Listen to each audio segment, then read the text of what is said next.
BJP రాష్ట్ర అధ్యక్షుడు రామచంద్రరావు మాట్లాడింది మనం చూసాం. మున్సిపల్ ఎన్నికల్లో బీజేపీకి ఓట్ల శాతం పెరిగింది. 350 వార్డుల్లో గెలుస్తున్నాం. అవుట్ ఆఫ్ దాదాపు 3000 వార్డుల్లో 350 వార్డుల్లో బీజేపీ గెలుస్తుంది. మజ్లిస్ ఓటు పడకపోతే కాంగ్రెస్ బీఆర్ఎస్ కిన్ని సీట్లు రావు.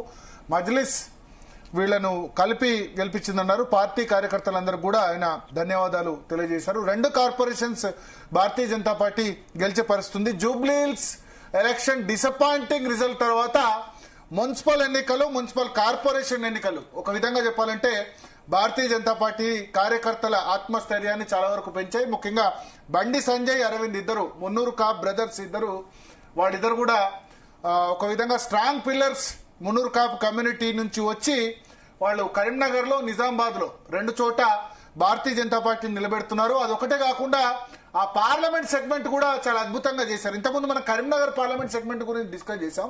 ఇప్పుడు నిజామాబాద్ పార్లమెంట్ సెగ్మెంట్ లో ధర్మపురి అరవింద్ ఎటువంటి రిజల్ట్ తీసుకొచ్చారో డిస్కస్ చేద్దాం. నిజామాబాద్ సంబంధించి ఇప్పుడు లేటెస్ట్ సిచ్యువేషన్ నేను చెప్తాను. నిజామాబాద్ కార్పొరేషన్ లో ఇప్పటి వరకు ఉన్న సిచ్యువేషన్ ప్రకారం 5 బీజేపీ గెలిచింది, 2 కాంగ్రెస్, 2 ఇతరులు.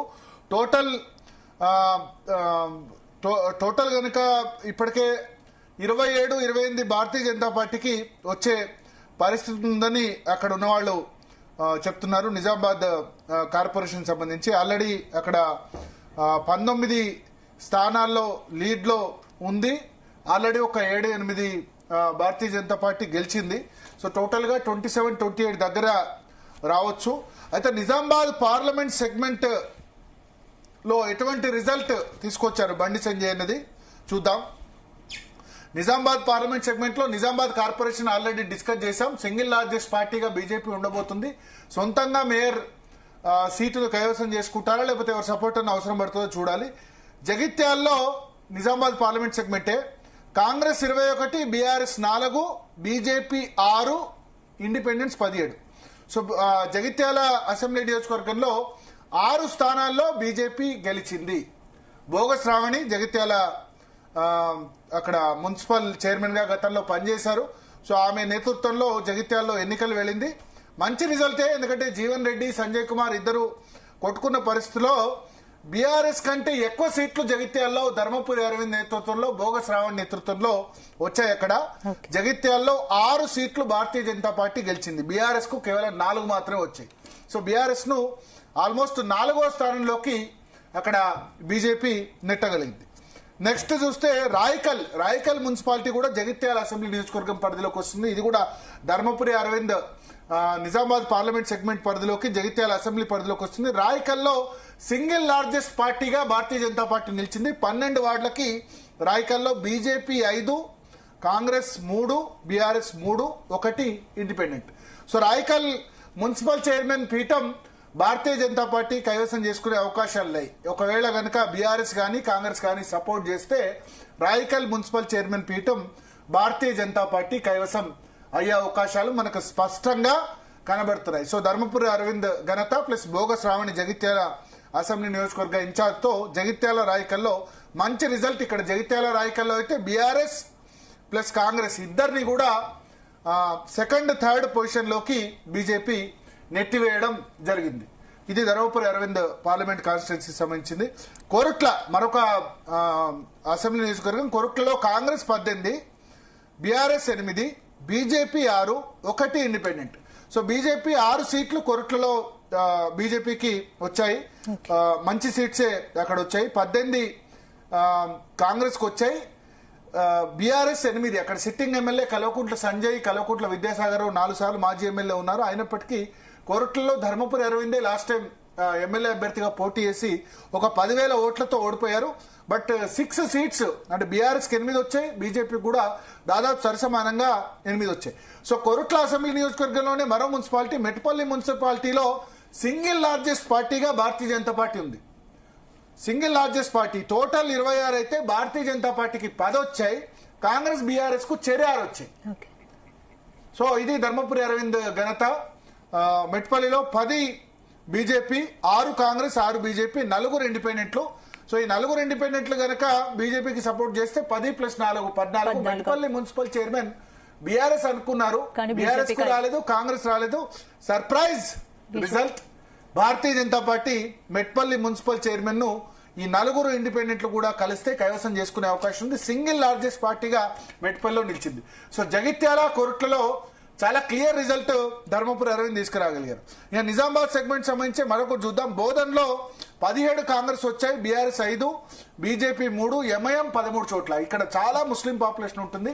ఈ ముస్లిం పాపులేషన్ ఉన్న ప్రాంతాల్లో 13 ఇతరులు గెలిస్తే 12 రాష్ట్రంలోనే అత్యధికంగా ఎంఐఎం గెలిచిన మున్సిపాలిటీలు బోధన్లో 12 సీట్లు గెలిచింది. సో ఇక్కడ భారతీయ జనతా పార్టీకి 3 సీట్లు వచ్చాయి. ఎందుకంటే ఇక్కడ ముస్లిం ఓటు పూర్తిగా కాంగ్రెస్ కు రాలేదు, అవుట్ రైట్ గా ఎంఐఎంకి వచ్చింది. షకీల్ అహ్మద్ బీఆర్ఎస్ నుంచి ఉన్నా సరే షకీల్ అహ్మద్ ఆయన స్థానికంగా అందుబాటులో లేదు. బీఆర్ఎస్ కి 5 వచ్చాయి, ఎంఐఎం ఇక్కడ 13 వచ్చింది. ఇక్కడ భారతీయ జనతా పార్టీకి 3 వచ్చాయి. ఆర్మూర్లో 36 సీట్లుంటే భారతీయ జనతా పార్టీ ఇక్కడ 2 సీట్లు కైవసం చేసుకుంది. 19 సీట్లు కాంగ్రెస్, 8 సీట్లు బీజేపీ, బీఆర్ఎస్ 5, ఇతరులు 4 గెలిచారు. సో ఇక్కడ కూడా భారతీయ జనతా పార్టీ మంచి రిజల్ట్, సెకండ్ పొజిషన్ లో వచ్చిన పరిస్థితి మనకు కనిపిస్తుంది. ఒక భీమ్గల్ మున్సిపాలిటీలోనే ఖాతా తెరవలేదు భారతీయ జనతా పార్టీ నిజామాబాద్ పరిధిలో చూస్తే. సో నిజామాబాద్ పరిధిలో Nizamabad corporation single largest party, తర్వాత బోధన్లో ఓకే, ఆర్మూర్లో మంచి రిజల్టే సాధించింది, భీమ్గల్ ఒకటే ఖాతా తెరవలేదు, జగిత్యాల్లో మంచి రిజల్టే బీఆర్ఎస్ ను 3rd ప్లేస్ 4th ప్లేస్ కు నెట్టింది, రాయకల్లో సింగిల్ లార్జెస్ట్ పార్టీ, మెట్పల్లో సింగిల్ లార్జెస్ట్ పార్టీ బీజేపీ, కోరుట్లలో బీఆర్ఎస్ తో దాదాపు సమానంగా అక్కడ ఎమ్మెల్యే ఉన్నప్పటికీ బీఆర్ఎస్ ఎమ్మెల్యే ఉన్నప్పటికీ 6 సీట్లు. సో ఓవరాల్ గా ధర్మపురి అరవింద్ పర్ఫార్మెన్స్ కూడా చాలా అద్భుతంగా ఇక్కడ మనకు ఓవరాల్ గా కనిపిస్తున్న పరిస్థితి. అటు బండి సంజయ్, ధర్మపురి అరవింద్ ఇద్దరు కలిసి భారతీయ జనతా పార్టీ ఫేస్ ని సేవ్ చేశారు. ముందుగా ముఖ్యంగా ఇద్దరు మున్నూరు కాపు సామాజిక వర్గానికి సంబంధించిన వ్యక్తులే. ఆ ఇద్దరు కూడా ఒకటేసారి ఎంపీగా ఎలక్ట్ అయ్యారు. 2019లో ఒకేసారి కరీంనగర్ నుంచి బండి సంజయ్, నిజామాబాద్ నుంచి ధర్మపురి అరవింద్ ఇద్దరు గెలిచారు. సరే, వాళ్ళిద్దరి మధ్య ఇటీవల కాలంలో విభేదాలు వచ్చాయి. నేను అందుకని చెప్తున్నా, ధర్మపురి అరవింద్, బండి సంజయ్, ఈటెల రాజేందర్ ముగ్గురు కలిశారంటే భారతీయ జనతా పార్టీ సునామీ ఉత్తర తెలంగాణలో ఉంటుంది. అది జాతీయ నాయకత్వం అర్థం చేసుకోవాలి, రాష్ట్ర నాయకత్వం అర్థం చేసుకోవాలి, కార్యకర్తలు అర్థం చేసుకోవాలి. వీళ్ళ ముగ్గురిని కలిపే బాధ్యత ఈ ముగ్గురు తీసుకోవాలి. కార్యకర్తలు మా కోసం కలిసి రండని ఈ ముగ్గురిని అడగాలి, ప్లస్ జాతీయ నాయకత్వం అడగాలి, రాష్ట్ర నాయకత్వం కూడా అడగాలి. మీరు ముగ్గురు కలిసిపోండి, కలిసిపోతే భారతీయ జనతా పార్టీకి ఇక్కడ ఉజ్వలమైన భవిష్యత్తు ఉంటుందని. ఎందుకంటే corporations Karimnagar, Nizamabad clean sweep చేశారు. ఇవాళ మున్సిపాలిటీస్ పెద్దగా నారాయణపేట మున్సిపాలిటీ కాకుండా మిగతా ఎక్కడ రాకుండా పెద్దదైన కార్పొరేషన్స్, ఎందుకంటే కార్పొరేషన్ చాలా ఇంపార్టెంట్. బీఆర్ఎస్ అయితే కార్పొరేషన్ 7 ఓడిపోయింది. ఎక్కడ కూడా బీఆర్ఎస్ సింగిల్ లార్జెస్ట్ పార్టీగా కూడా నిలవలేదు. కార్పొరేషన్ రావడం పక్కన పెడితే సింగిల్ లార్జెస్ట్ పార్టీగా కూడా బీఆర్ఎస్ నిలవలేదు. సో అటువంటి సిచ్యువేషన్ లో 2 కార్పొరేషన్స్ భారతీయ జనతా పార్టీ కైవసం చేసుకోవడం, దాని వెనుక ధర్మపురి అరవింద్, బండి సంజయ్ కృషి కూడా చాలా అద్భుతంగా ఉండడం అయితే డెఫినెట్ గా మనం భారతీయ జనతా పార్టీకి ఒక మంచి వార్త అని చెప్పొచ్చు. మెజారిటీ సీట్లు కూడా అటు బండి సంజయ్ దుమ్ము లేపారు, ఇటు ధర్మపురి అరవింద్ కూడా దుమ్ము లేపుతున్నారు. సో అల్టిమేట్ గా అంటే ఇంకా రిజల్ట్ రావాల్సి ఉంది నిజామాబాద్ సంబంధించి. బట్ రిజల్ట్ ఏ విధంగా వచ్చినా చాలా అద్భుతమైన రిజల్ట్ అయితే వీళ్ళిద్దరు కూడా నిజామాబాద్ పార్లమెంట్ సెగ్మెంట్ లో తీసుకొచ్చిన పరిస్థితి అయితే మనకు ఖచ్చితంగా కనిపిస్తుంది. వేముల అదేవిధంగా బండి సంజయ్ కూడా ఆయన పార్లమెంట్ సెగ్మెంట్ లో అద్భుతమైన రిజల్ట్ తీసుకొచ్చారు వీళ్ళిద్దరు ఎంపీలు కూడా. తర్వాత మెదక్ పరిధిలో రఘునందన్ కూడా మంచి రిజల్ట్ తీసుకొచ్చిన పరిస్థితి ఉంది. మక్తల్లో మహబూబ్ నగర్ పార్లమెంట్ సెగ్మెంట్ లో డీకే అరుణ కూడా పర్వాలేదనిపించే రిజల్ట్ ఆమె కూడా తీసుకొచ్చారు. సో 8 మంది ఎంపీలు గెలవడం ఇక్కడ ప్లస్ అయింది. ఆదిలాబాద్ లో ఎంపీ గోడన్ నగేష్ నేతృత్వంలో ఆదిలాబాద్ ఎంపీ ఎమ్మెల్యేలు ఉన్న చోట కూడా చాలా మంచి రిజల్ట్ మనకు కనిపిస్తుంది. సో ఎక్కడైతే ఎమ్మెల్యేలు ఉన్నారో అక్కడ చాలా మంచి రిజల్ట్. కామారెడ్డిలో ఎమ్మెల్యే ఉన్నారు, మీరు చూడండి, కామారెడ్డిలో వెంకటరమణారెడ్డి బీజేపీ ఎమ్మెల్యే. అక్కడ 49 అసెంబ్లీ సీట్లు ఉంటే 18 కామారెడ్డిలో భారతీయ జనతా పార్టీకి వచ్చే రూపాయి ఖర్చు, ఆయన డబ్బులు కూడా మంచలేదు, డబ్బులు పంచను అన్నారు, పంచనన్న 18 సీట్లు అక్కడ భారతీయ జనతా పార్టీ వాళ్ళు గెలిచారు. 19 సీట్లు మనకు అక్కడ కాంగ్రెస్ పార్టీ, 19-18 ఒకటే డిఫరెన్స్. బీఆర్ఎస్ 3rd పొజిషన్, గంప గోవర్ధన్ అక్కడ విప్పు, కేసీఆర్ మొన్నటి వరకు పోటీ చేశారు.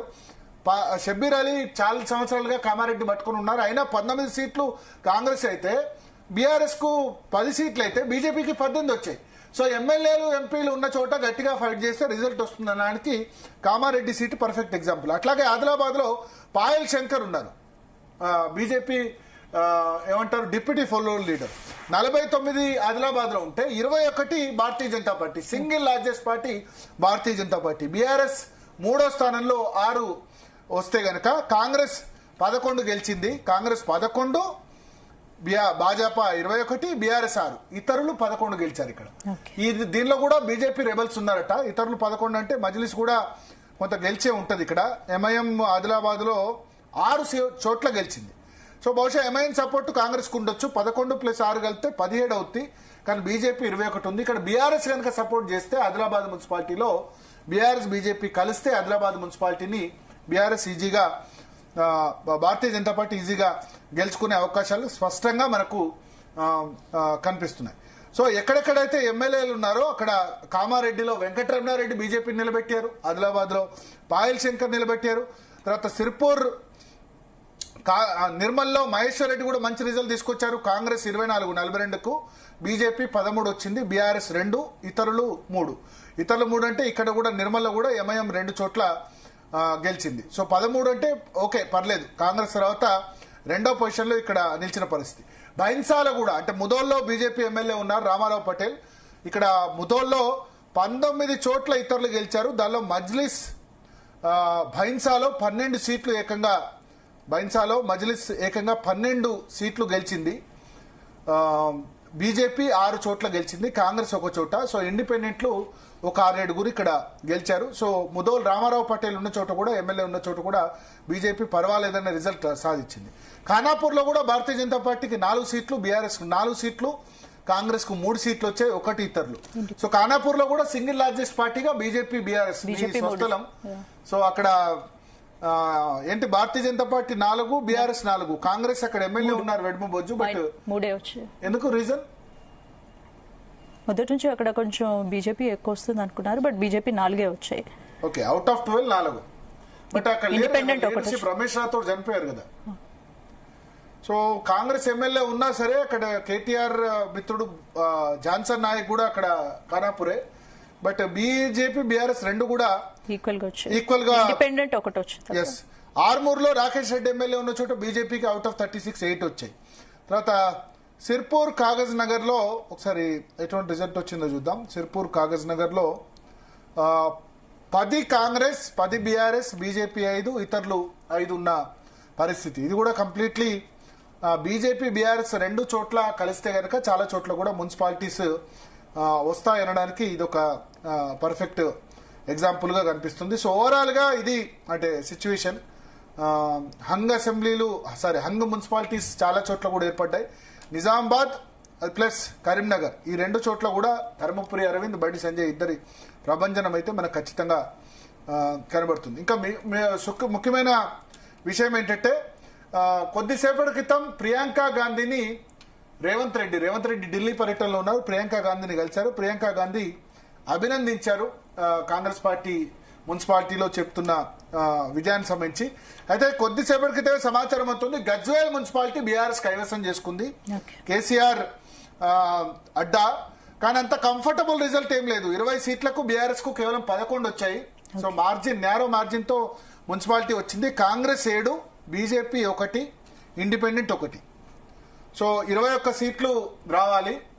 అక్కడ ఎక్స్ అఫిషియో మెంబర్ కేసీఆర్, అవసరమైతే ex officio member KCR vote వేసే అవకాశం ఉంది. So Congress 7, BRS 11, BJP 1, independent 1. అక్కడ ఎంపీ ఓటు మాత్రం ఎక్స్ అఫిషియో మెంబర్ గా రఘునందన్ రావు ఉంటుంది. సో చూద్దాం. గజ్వేల్ మున్సిపాలిటీ అయితే బీఆర్ఎస్ గెలుచుకుంది, కొంత నేరో మెజారిటీ, పెద్ద కంఫర్టబుల్ మెజారిటీ అని అయితే చెప్పలేం. తూప్రాన్ మున్సిపాలిటీలో 16కు 9 వచ్చాయి. తూప్రాన్ మున్సిపాలిటీ కూడా బీఆర్ఎస్ కైవసం చేసుకుంది. 16కు 9 వచ్చాయి, 3 బీజేపీకి వచ్చాయి, 4 కాంగ్రెస్ పార్టీకి వచ్చాయి. Out of 16 9 Toopran municipality. ఇది కూడా గజ్వేల్ అసెంబ్లీ పరిధిలోనే. ఇక్కడ కూడా మంచి రిజల్టే వచ్చిందని అనుకోవచ్చు. సో మెదక్ జిల్లాలో చాలా మంచి రిజల్ట్ మనకు బీఆర్ఎస్ పార్టీకి ఓవరాల్ గా కనబడుతుంది. గజ్వేల్ మున్సిపాలిటీతో పాటు మెదక్ జిల్లాలో ఉన్న వాటిలో పటాన్ చెరువులో ఉన్న అన్ని మున్సిపాలిటీస్ లో కూడా చాలా బెస్ట్ రిజల్ట్. పటాన్చెరులో, గడ్డిపోతారం, గుమ్మడిదల, ఇంద్రేశం, ఇస్నాపూర్, జిన్నారం అన్ని చోట్ల కూడా బీఆర్ఎస్ కు మంచి రిజల్ట్ వచ్చిన పరిస్థితి మనకు కనిపిస్తుంది. జహీరాబాద్ లో కూడా మంచి రిజల్ట్ వచ్చింది. అటు మెదక్ లో మంచి రిజల్ట్ వచ్చింది. నర్సాపూర్ లో పర్వాలేదనిపించే రిజల్ట్. తూప్రాను, గజ్వేల్లో కూడా మంచి రిజల్టే మనకు వచ్చిన పరిస్థితి కనిపిస్తుంది. దుబ్బాకలో సింగిల్ గా 20 అక్కడ 20 డివిజన్స్ ఉన్నాయి. దానిలో 11 కాంగ్రెస్, 11 బీఆర్ఎస్, కొత్త ప్రభాకర్ రెడ్డి అక్కడ ఎమ్మెల్యే, 2 బీజేపీ వాళ్ళు గెలిచారు, 4 మాత్రమే కాంగ్రెస్ గెలిచింది. ప్లస్ 3 ఇండిపెండెంట్ గెలిచారు. సో ఇండిపెండెంట్ సపోర్ట్ అవసరం లేకుండానే ఎక్స్ అఫీషియల్ మెంబర్ బీఆర్ఎస్ కొత్త ప్రభాకర్ రెడ్డి ఉన్నారు కాబట్టి అక్కడ గెలుచుకునే పరిస్థితి కనిపిస్తుంది. అదేవిధంగా చేర్యాల, సిద్దిపేట జిల్లాలో చేర్యాలలో 7 బీఆర్ఎస్, 5 కాంగ్రెస్ పార్టీ గెలుచుకున్న పరిస్థితి. సో ఓవరాల్ గా మెదక్ సంబంధించి కూడా చాలా క్లియర్ గా మనకు కనిపిస్తుంది. సో కరీంనగర్ సంబంధించి ఫైనల్ ఫిగర్ వచ్చిందా? ఎస్, ఎంత ఫైనల్ ఫిగర్? ఇప్పటి వరకు మనకు అందిన సమాచారం మేరకు కరీంనగర్ లో బీజేపీ 23 గెలిచింది, బీఆర్ఎస్ 4 గెలిచింది, కాంగ్రెస్ 8 గెలిచింది, 1 ఇతరులు గెలిచారు. టోటల్ 31 స్థానాల్లో కరీంనగర్ లో భారతీయ జనతా పార్టీ గెలిచే పరిస్థితి మనకు కనిపిస్తుంది. So 31 BJP, Congress 14, Congress 14, BRS 10, 31, 14, 45 plus 10, 55. Majlis ఇక్కడ చావు దెబ్బ తిన్నది. మజ్లిస్ లాస్ట్ టైం 8 సీట్లు వస్తే కరీంనగర్ లో ఇప్పుడు 3 సీట్లు మాత్రమే వచ్చాయి. 31 బీజేపీ, 14 కాంగ్రెస్, 10 బీఆర్ఎస్, 3 మాత్రం మజ్లిస్ వచ్చాయి. 45 ప్లస్ 10, 55, 3 58. 2 చోట్ల రెబల్స్ గెలిచిన పరిస్థితి. 60 స్థానాల్లో 31 ఆల్రెడీ భారతీయ జనతా పార్టీకి మనకు అక్కడ కనిపిస్తున్నాయి. మజ్లిస్ ఎంఐఎం అక్బరుద్దీన్ ఓవైసీ కరీంనగర్ వచ్చి ఆయన ఏం మాట్లాడారంటే, రెడ్డైనా వెలుమైనా కాపైనా మా దగ్గరికి రావాల్సిందే అని చెప్పారు. ఆ దెబ్బకి కరీంనగర్ ప్రజలు, కరీంనగర్ లో మైనారిటీలు ఎంఐఎం కు షాక్ ఇచ్చారు. అతి గర్వం పనికిరాదు అక్బరుద్దీన్ ఓవైసీ, మీరేదో కాలం నడుస్తుందని అనుకుంటున్నారు, కానీ మిమ్మల్ని అటాక్ చేసే కిరణ్ కుమార్ రెడ్డి లాంటి వాడు కూడా వస్తాడు. మీరేదో ఎవరు అధికారంలో ఉంటే వాళ్లకు అంటకాగి పాత బస్తీని మీకు రాసి ఇచ్చినట్టు ఏదో గర్వంతో మాట్లాడితే కుదరదు. పాత బస్తీ డెవలప్ కాలేదంటే వాళ్ళ మజ్లిస్ పార్టీ కారణం కదా. ఇప్పటి వరకు కూడా మెట్రో లేదు. 2017లోనే హైదరాబాద్ లో మెట్రో వచ్చింది. 9 సంవత్సరాలు అయింది, మెట్రో రాలేదంటే ఎవరు? మజ్లిసే కారణం కదా. ముస్లింలు కూడా ఆలోచించాలి. అంటే మజ్లిస్ ఉన్న చోట డెవలప్మెంట్ ఉండొద్దని వాళ్ళు కోరుకుంటారు. ఓల్డ్ సిటీగానే ఉండాలి, అది వాళ్ళ కోరిక. సో గర్వం పనికిరాదు. మీకు జస్ట్ మతం ఆధారంగా మాత్రమే ఓటేస్తున్నారు. మజ్లిస్ ఏం డెవలప్మెంట్ మోడల్ లేదు. భారతీయ జనతా పార్టీకి కూడా మతం ఆధారంగా ఓటేయచ్చు, కానీ దాని డెవలప్మెంట్ మోడల్ ఉంది. గుజరాత్ ఉంది. అన్ని రాష్ట్రాలు గెలిచిన చోట 2-3 సార్లు గెలిపిస్తున్నాయి. ఓకే, సో ఎంఐఎం కు డెవలప్మెంట్ మోడల్ అంటే హైదరాబాద్ పాత బస్తీ అంటే మంచిదే. ఇక పాత బస్తీ డెవలప్మెంట్ మోడల్ అయితే రాష్ట్రం అంతా పాత బస్తీ చేయండి. కరీంనగర్ లో పాత బస్తీ, నిజామాబాద్ లో పాత బస్తీ చేయండి. సో ఏదైతే విజయ గర్వంతో అక్బరుద్దీన్ ఓవైసీ మొన్న రావ్ అయినా రెడ్ అయినా వెలుమైనా అని మాట్లాడారు కదా.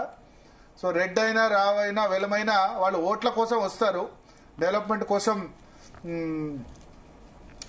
రావాల్సిన అవసరం అయితే ఖచ్చితంగా మీ దగ్గర రావాల్సిన అవసరం అయితే లేదు. చాలా మజ్లిస్కి అయితే అట్లీస్ట్ కరీంనగర్ లో అయితే షాక్ తగిలిందని మనం చెప్పాల్సి ఉంటుంది. సో ఓవరాల్ గా ఇది సిచ్యువేషన్. ఒకసారి రిపోర్టర్స్ నెట్వర్క్ తీసుకుందాం. ఎస్ స్పందన, రిపోర్టర్స్ సంబంధించి ఎట్లాంటి సిచ్యువేషన్ ఉంది అన్నది ఒకసారి మాట్లాడదాం. ఓవరాల్ గా ఇప్పుడు హంగ్ మున్సిపాలిటీస్ వైపు మనం ఒకసారి చూస్తే గనక ఎస్ పీసీఆర్ రిపోర్టర్స్ నెట్వర్క్ ఒకసారి తీసుకోండి. Spandana will handle. Yeah, so corporation సంబంధించి మిగతా కార్పొరేషన్ చూద్దాం. Ramagundam 38 Congress party out of 60. So Ramagundam municipal corporation Congress party కైవసమైంది. బీఆర్ఎస్ 13, బీజేపీ 1 మాత్రమే వచ్చింది. ఇతరులు 8 చోట్ల గెలిచారు. 8 చోట్ల ఫార్వర్డ్ బ్లాక్ సింహం గుర్తు. నిజామాబాద్ లో 6 డిక్లేర్ చేశారు బీజేపీ, 2 ఇతరులు అంటే మేము 2 కాంగ్రెస్. మహబూబ్ నగర్ లో 15 Congress, 8 BRS, BJP 4. So Mahbub Nagar లో కొంత పర్లేదు. ఎన్ఎన్ శ్రీనివాస్ రెడ్డి, శ్రీనివాస్ గౌడ్ మధ్య గట్టి పోరే ఉంది. బీఆర్ఎస్ 8 వచ్చాయి, బీజేపీ డీకేఆర్ ను కూడా ఒక 4 అక్కడ తీసుకురాగలిగారు. మంచిర్యాలలో కాంగ్రెస్ పార్టీ ప్రేమ్ సాగర్ క్లీన్ సాప్ చేశారు. అవుట్ ఆఫ్ 60 44 కొట్టారు. బీఆర్ఎస్ 8, బీజేపీ 5, 3 మాత్రమే ఇతరులు వచ్చిన పరిస్థితి. కరీంనగర్ లో 24 ఆల్రెడీ బీజేపీ గెలిచింది, బీఆర్ఎస్ 4, కాంగ్రెస్ 8, 1 ఇతరులు. నల్గొండలో 48కి బీజేపీ 4, బీఆర్ఎస్ 9, కాంగ్రెస్ 27. సో 48కి 27 మ్యాజిక్, 25 మ్యాజిక్ ఫిగర్. కాంగ్రెస్ పార్టీకి ఆల్రెడీ 27 వచ్చాయి, బీఆర్ఎస్ కేవలం 9 వచ్చాయి, బీజేపీ 4, ఇతరులు అంటే ఇండిపెండెంట్లు 8 మంది అక్కడ గెలిచారు. కొత్తగూడెంలో 22 కాంగ్రెస్, 8 బీఆర్ఎస్, 1 చోట బీజేపీ, ఇతరులు 29. ఇతరులు 29లో సిపిఐ ఒకటే 22 గెలిచిన పరిస్థితి ఉంది.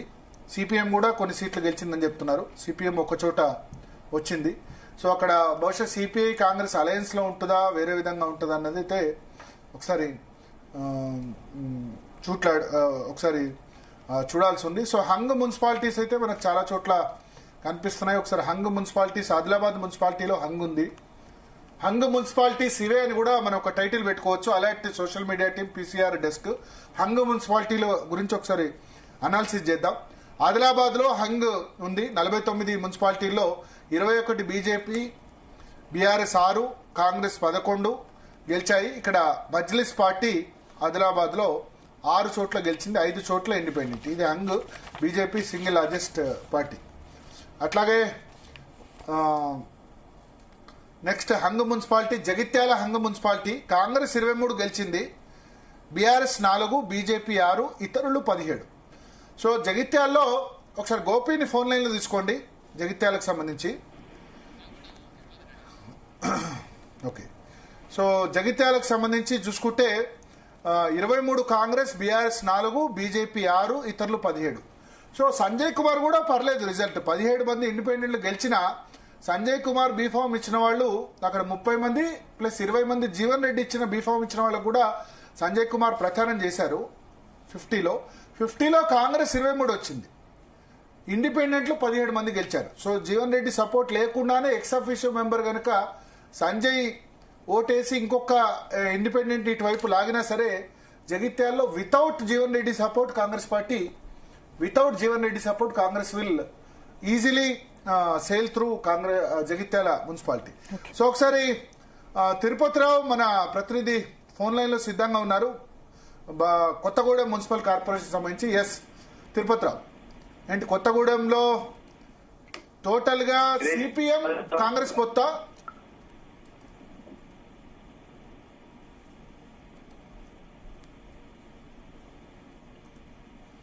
ఎస్ చెప్పండి.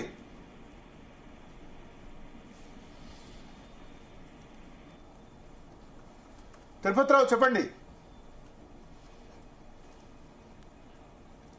ఎస్ తిరుపతిరావు, కొత్తగూడెం సంబంధించి లేటెస్ట్ సిచ్యువేషన్ ఏంటి?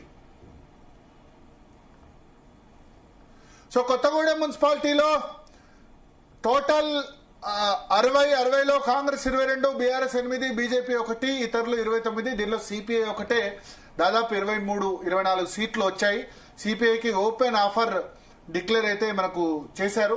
సో తిరుపతిరావును ఒకవేళ జూమ్ కాకుంటే ఫోన్ లైన్ లో కలపండి. ఎస్ తిరుపతిరావు,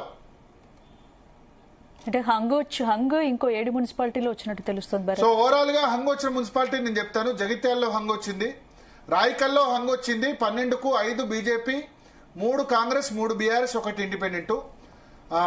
కోరుట్లలో క్లియర్ గా కాంగ్రెస్ కుంది. మెట్పల్లో హంగ్ వచ్చింది, 10 బీజేపీ అవుట్ ఆఫ్ 26 లో 10 BJP single largest party, Congress 6, BRS 6, 4 ఇండిపెండెంట్లు.